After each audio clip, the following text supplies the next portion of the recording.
Welcome back વિદ્યાર્થી મિત્રો। આજનો આપણો ટોપિક જે છે એ છે બે જનીનોનું વારસાગમન અથવા દ્વિસંકરણનો પ્રયોગ। આગળ આપણે એક સંકરણનો પ્રયોગ જોઈ ગયા, બરોબર। હવે એવો બીજો પ્રયોગ જે મેન્ડલે કરેલો એ જોવાનો છે। દ્વિસંકરણનો પ્રયોગ કોને કહેવાય?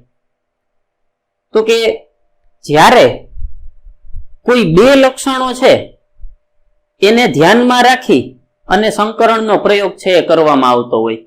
બે લક્ષણોને સાથે રાખી અને સંકરણનો જે પ્રયોગ કરવામાં આવે એને કહેવામાં આવે દ્વિસંકરણનો પ્રયોગ। હવે આ પ્રયોગની અંદર મેન્ડલે જે બે લક્ષણો ધ્યાનમાં લીધા ને એ કયા હતા? તો કે એમાંથી એક લક્ષણ હતું એ હતું બીજનો આકાર, અને બીજું લક્ષણ જે હતું એ હતું બીજનો રંગ, બરાબર। હવે બીજનો આકાર જે છે ને એમાં બે વિરોધાભાસી દેખાવ હતા। ગોળ બીજવાળા છોડ હતા અને ખરબચડા બીજવાળા છોડ હતા।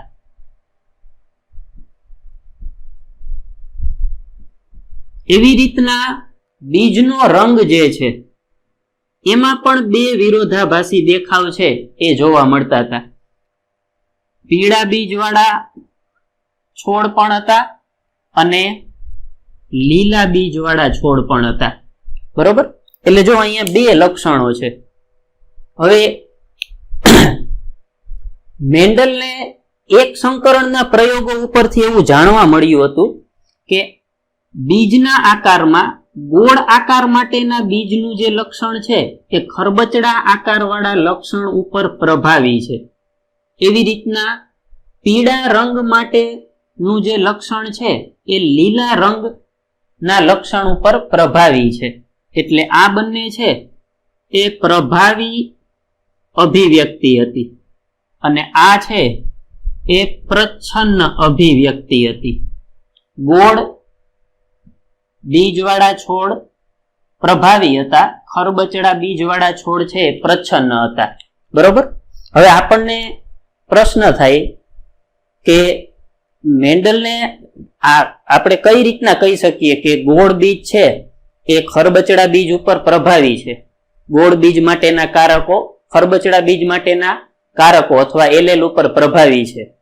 તો આગળ આપણને ટેક્સ્ટ બુકમાં 7 જે વિરોધાભાસી અભિવ્યક્તિઓ આપેલી છે એ ચાર્ટમાં આપેલું છે। પ્રભાવી અભિવ્યક્તિઓ કઈ અને પ્રચ્છન્ન અભિવ્યક્તિઓ કઈ, એમાં આ બંને પ્રભાવી અભિવ્યક્તિઓ આપેલી છે અને આ પ્રચ્છન્ન, બરાબર। પણ હવે ધારો કે મેન્ડલને કઈ રીતના ખબર પડી હશે? તો અગાઉ આપણે જે એક સંકરણના પ્રયોગ જોઈ ગયા ને એ એક સંકરણના પ્રયોગ ઉપરથી જ મેન્ડલે આ સાબિત કરેલું કે ગોળ આકાર છે એ ખરબચડા બીજ ઉપર પ્રભાવી લક્ષણ છે અને પીળા બીજ છે એ લીલા રંગના બીજ ઉપર પ્રભાવી છે, બરોબર। એટલે જો આપણે એક એક્ઝામ્પલ લઈએ, મેન્ડલે શું કર્યું હશે? શુદ્ધ ઉછેર ધરાવતા ગોળ બીજ અને ખરબચડા બીજ વચ્ચે સંકરણ કરાવ્યું હશે, બરોબર। હવે ગોળ બીજ ને આપણે રાઉન્ડ શેપ કહી દઈએ। રાઉન્ડ શેપ માટેનો જે કારક છે એને આપણે આર કહી દઈએ, અહીંયા આપણે કેપિટલ આર કહી દઈએ। તો શુદ્ધ ઉછેર વાળો છોડ છે એટલે એમાં બંને કારકો સરખા જ હશે। આ છે એ ખરબચડા, કેપિટલ નો વિરોધી સ્મોલ આર કહી દઈએ। આના દ્વારા જે જન્યુ ઉત્પન્ન થશે અર્ધીકરણ દ્વારા પેલો આવે કે બીજો કારક આવે, કયો આવશે? કેપિટલ આર જ આવશે। આના દ્વારા કયો આવશે? સ્મોલ આર જ આવશે। બંનેનું ફલન થાય તો અહીંયા છોડ કેવા ઉત્પન્ન થશે?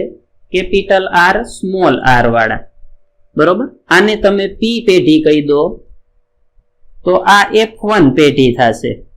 F1 પેઢીમાં બધા છોડ જે મેન્ડલને પ્રાપ્ત થયા એ ગોળ જ હતા, બરોબર।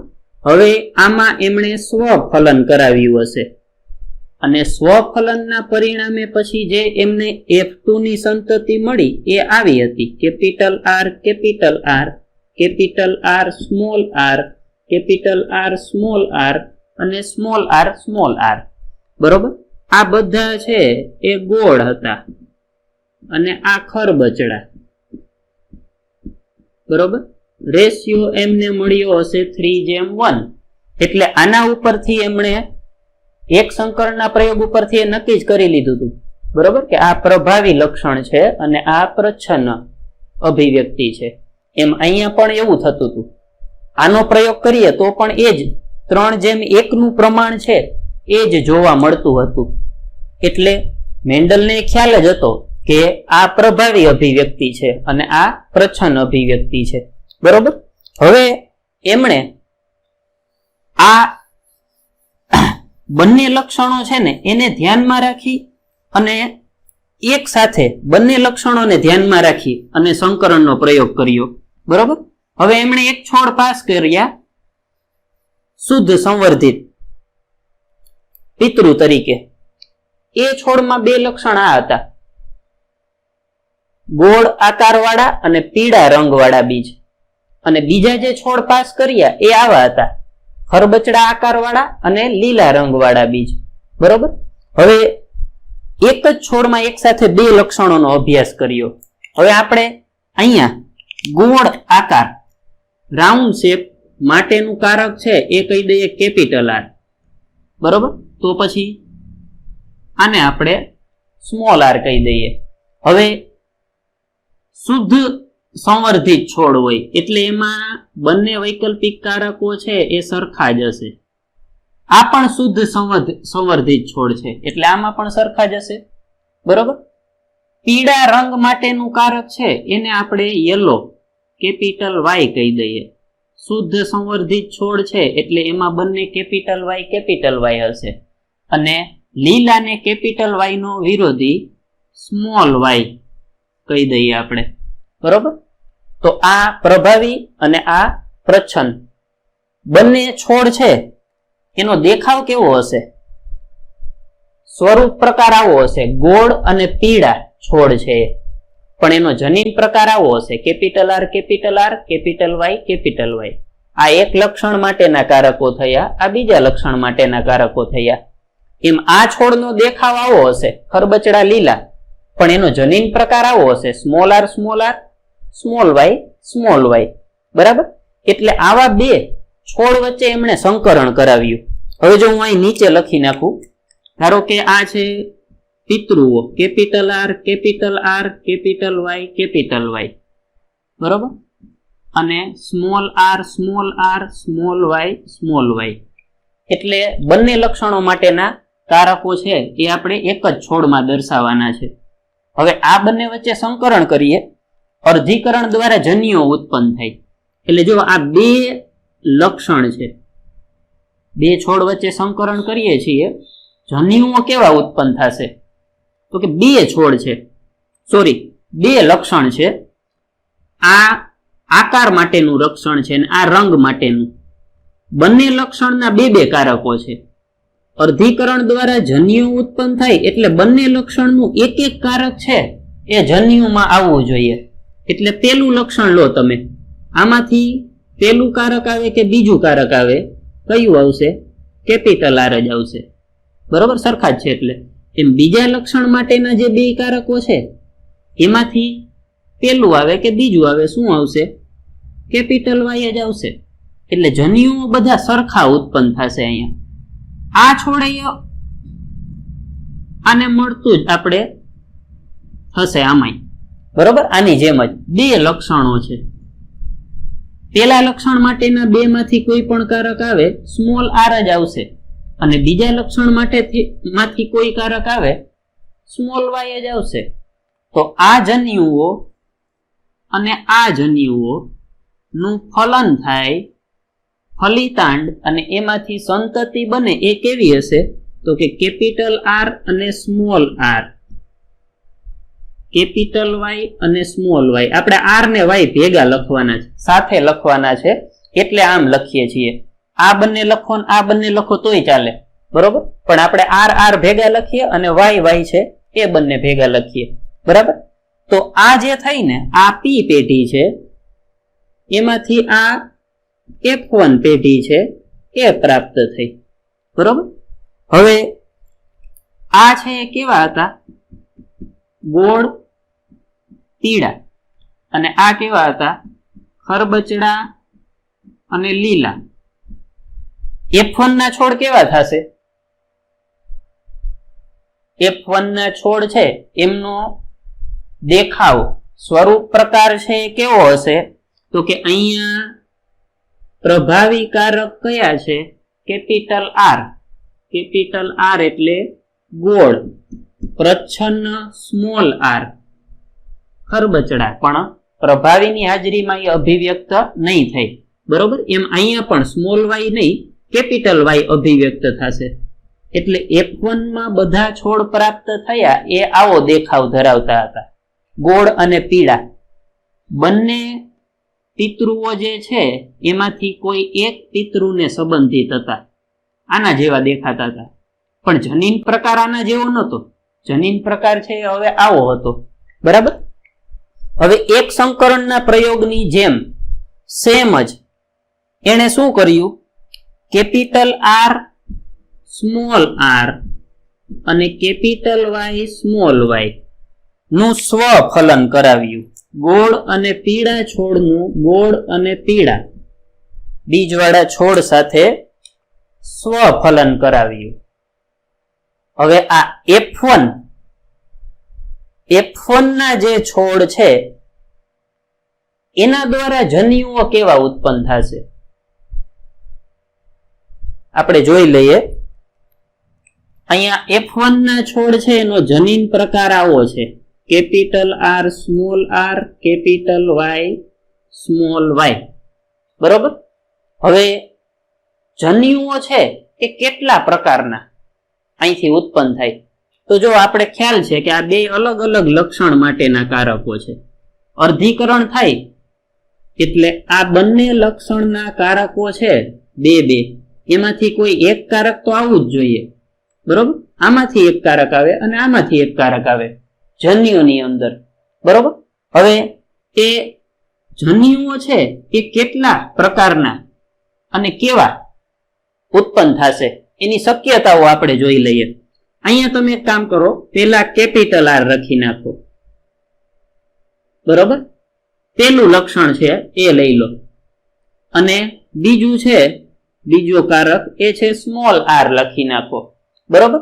હવે ધારો કે આ પેલા લક્ષણમાં અર્ધીકરણ થાય છે, વારસામાં જન્યુમાં કેપિટલ આર આવે છે, બરોબર? હવે અહીંયા પણ અર્ધીકરણ થાય છે, વારસામાં અહીંથી કેપિટલ આર આવ્યો, અહીંથી કેપિટલ વાય આવે છે. તો જન્યુ જે ઉત્પન્ન થશે એ કેવો હશે? કેપિટલ આર કેપિટલ વાય, બરોબર?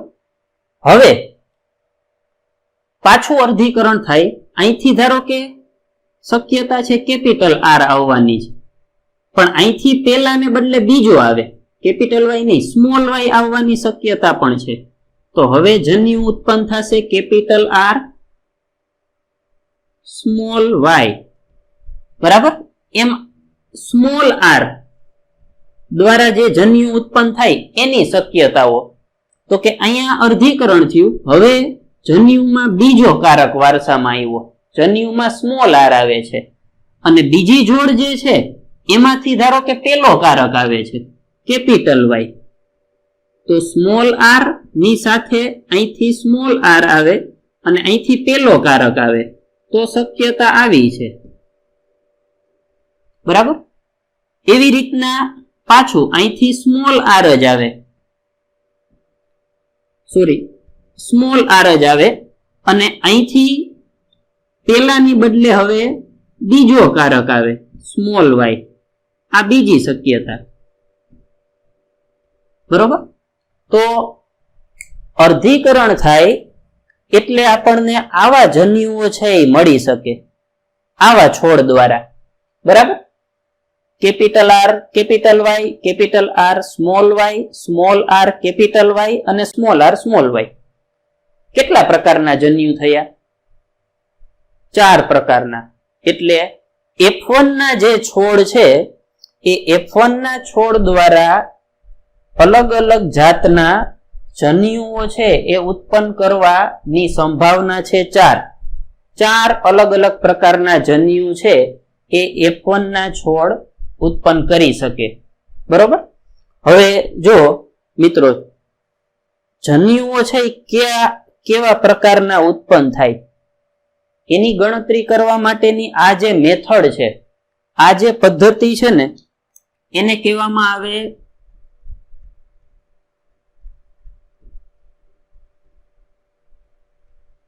Fork line method. બરાબર. ફોર્ક એટલે ચીપિયો.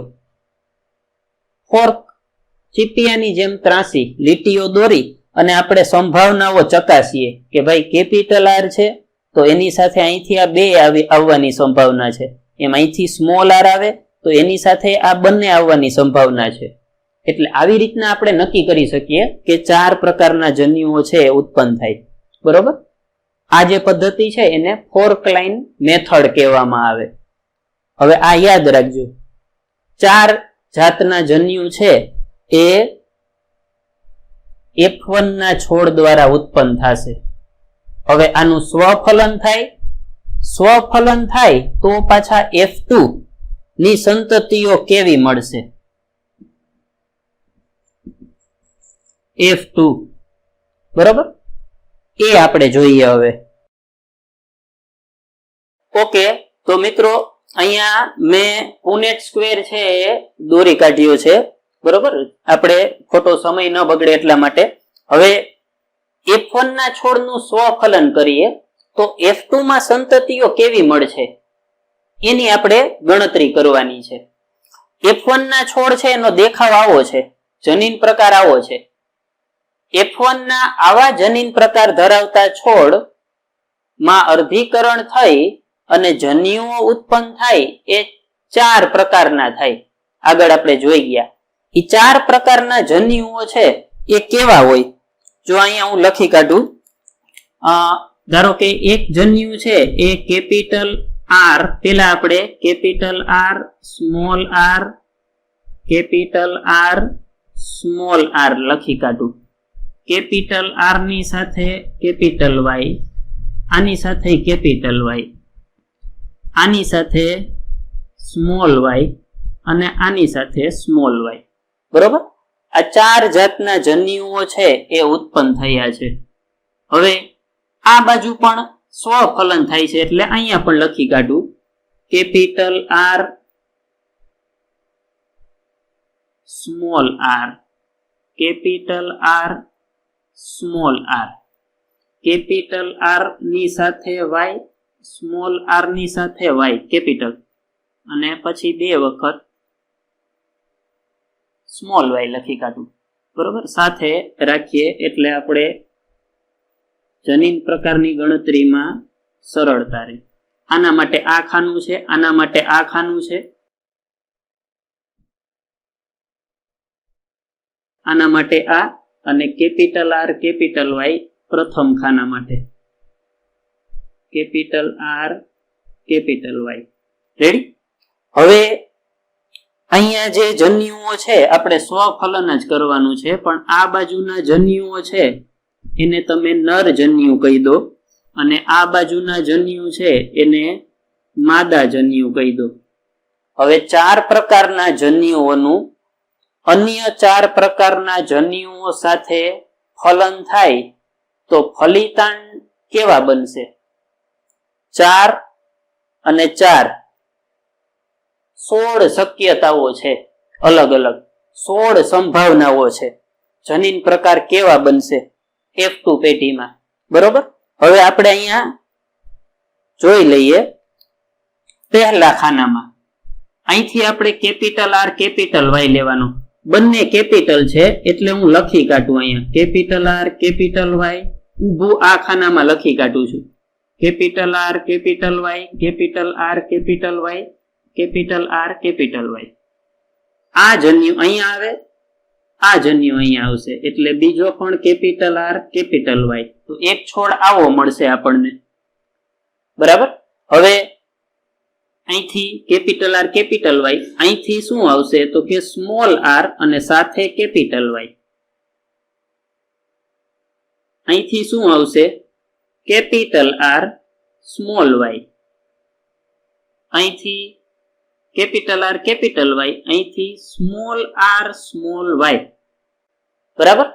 હવે એવી રીતના બીજું ખાનું લઈએ આપણે, સ્મોલ આર સ્મોલ વાય, અને અહીંથી શું આવશે કેપિટલ આર કેપિટલ વાય. બે કેપિટલ છે, આપણે પેલા કેપિટલ લખવાના બંને જોડીમાં, એટલે આ, અને અહીંથી આવે છે સ્મોલ આર અને બીજો કેપિટલ જ છે, બરાબર.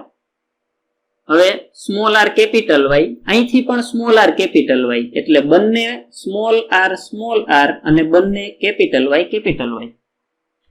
પાછો આ અને આ, તો અહીંયા કેપિટલ આર છે, અહીં સ્મોલ આર, એટલે આ આપણે પેલા લખશું capital R small R, Y અને Y, capital Y small Y, બરાબર. હવે આ અને આ બંનેમાં સ્મોલ આર જ છે, અને વાય માં એક કેપિટલ છે, એ પેલા લખી નાખો. રેડી? એવી રીતના અહીંયા capital R capital Y small Y, પાછું અહીંયા capital R small R, Y capital છે પેલા લખીએ, કેપિટલ આર સ્મોલ વાય, બંનેમાંથી કેપિટલ આર અને બંનેમાંથી સ્મોલ વાય. હવે છેલ્લું capital R small Y, last છેલ્લી line small R small Y, capital R capital Y. પેલું અહીંયા આવશે, કેપિટલ પેલા લખવાનું છે, સ્મોલ પછી લખવાનું છે.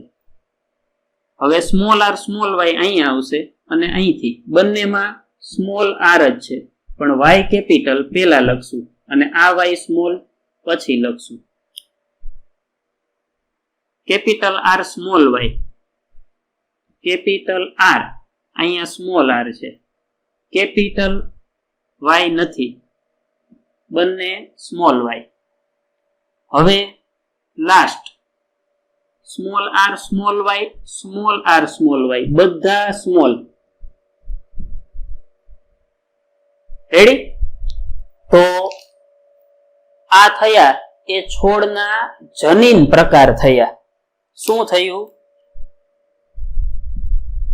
જનીન પ્રકાર. એક સંકરણના પ્રયોગ વખતે આપણે વાત કરી ગયા, જીનોટાઇપ છે, પણ સ્વરૂપ પ્રકાર કેવા હશે આ છોડના?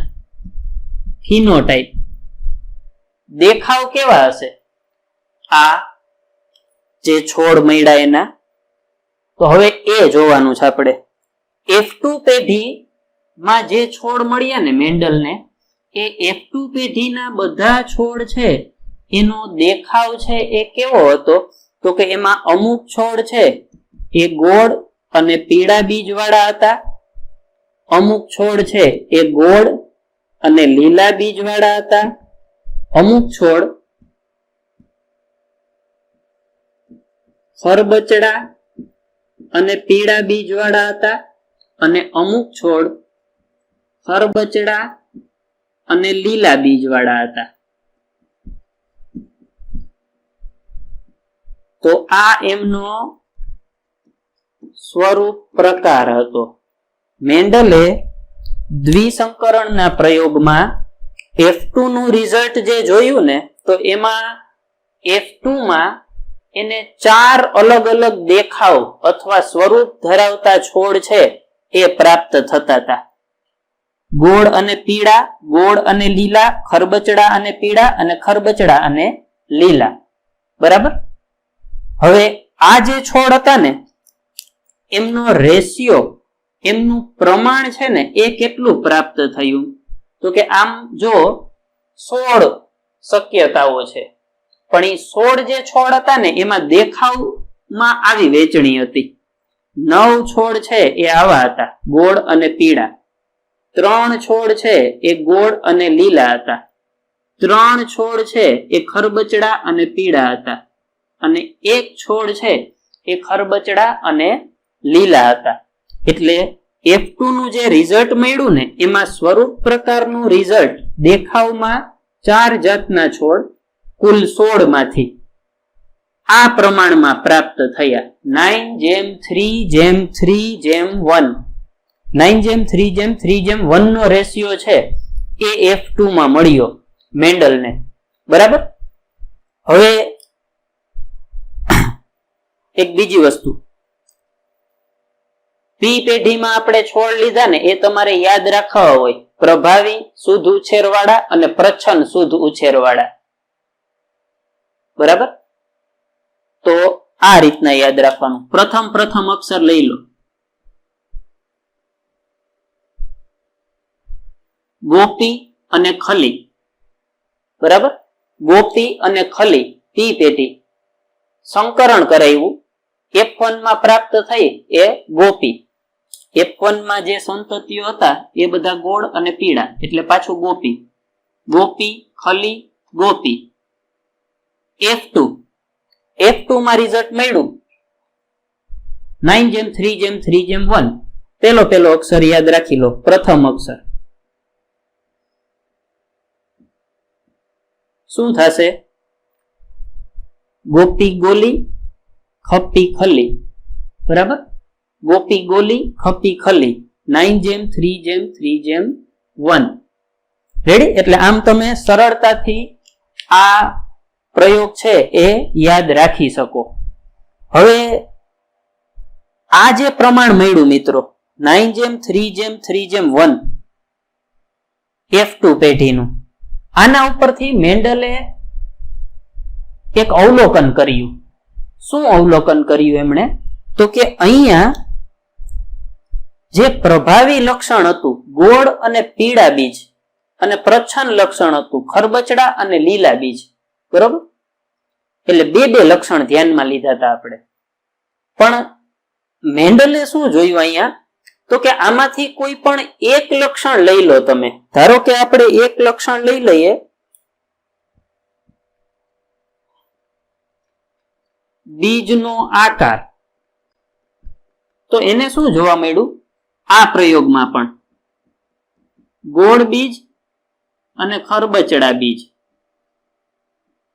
આ બંને વચ્ચે જે લક્ષણો છે એનું F2 માં રિઝલ્ટ જોવા મળ્યું ને એ પ્રમાણ આટલું જ હતું, 3:1. ઓલા એક સંકરણના પ્રયોગ જેવું જ.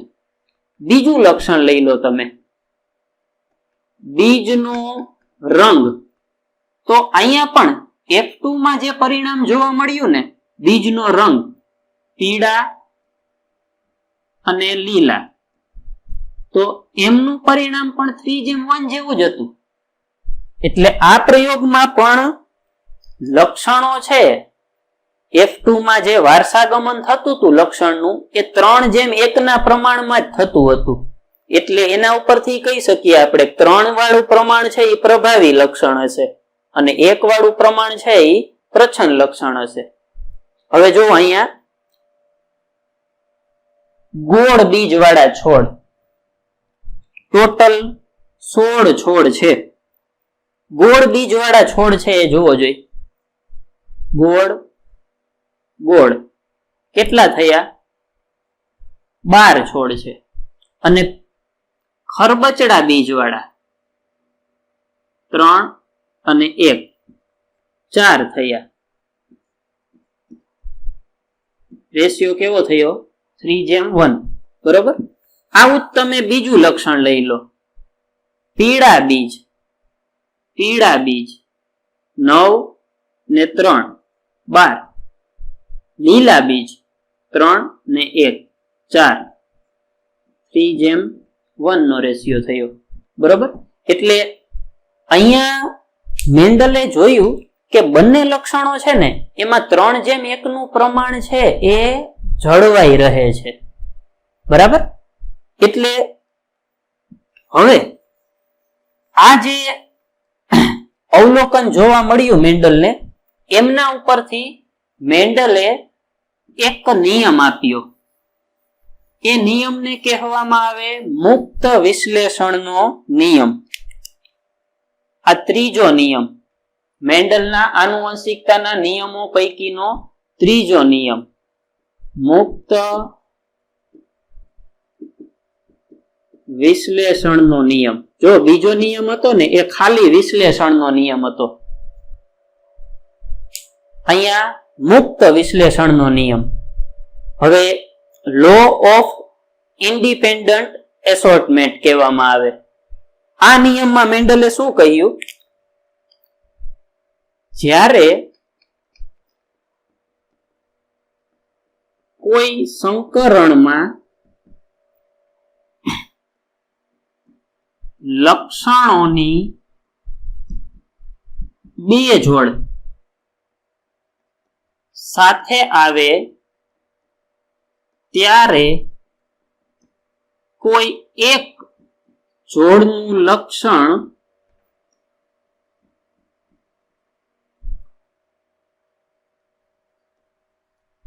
બીજી જોડના લક્ષણથી મુક્ત રીતે વિશ્લેષણ પામે છે.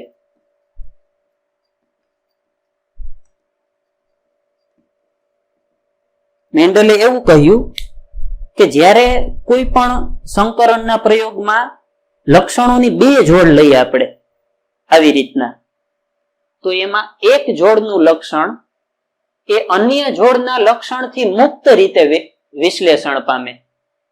મુક્ત રીતના એના પછીની પેઢીઓમાં એનું વારસાગમન થાય.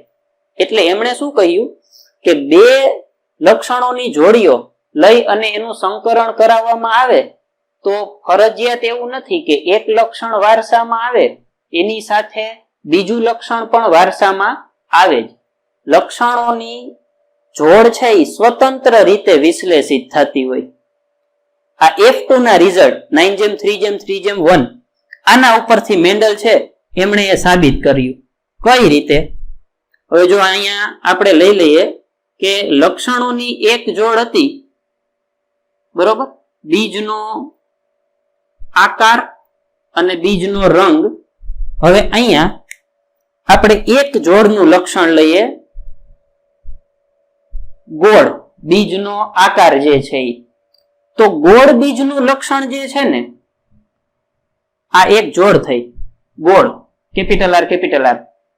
આ જોડનું લક્ષણ ઈ અન્ય જોડના લક્ષણથી મુક્ત રીતે વિશ્લેષણ પામે છે, એના પછી વારસામાં ઉતરી આવે છે.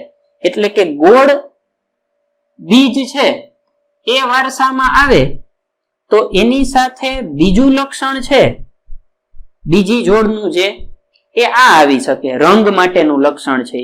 ગોળ આકારની સાથે પીળો રંગ આવી શકે અને ગોળ આકારની સાથે લીલો રંગ આવી શકે. એટલે આ એક જોડનું લક્ષણ બીજી જોડથી મુક્ત રીતે વિશ્લેષણ પામ્યું કહેવાય. એવું જ તમે અહીં કહી શકો, ખરબચડા આકારના બીજ ની સાથે બીજું લક્ષણ પીળા રંગનું આવી શકે અને બીજું લક્ષણ લીલા રંગનું આવી શકે. બરાબર? એટલે એવું ફરજિયાત નથી કે આકારનું એક લક્ષણ જે હોય એ વારસામાં આવે તો રંગનું લક્ષણ જે એની સાથે હોય એ જ વારસામાં આવે. ગોળ બીજ ની સાથે પીળો રંગ આવી શકે અને ગોળ બીજની સાથે લીલો રંગ આવી શકે. બરાબર? તો આને કહેવામાં આવે મુક્ત વિશ્લેષણનો નિયમ. બરાબર? હવે આપણે થોડુંક વધારે સમજ્યા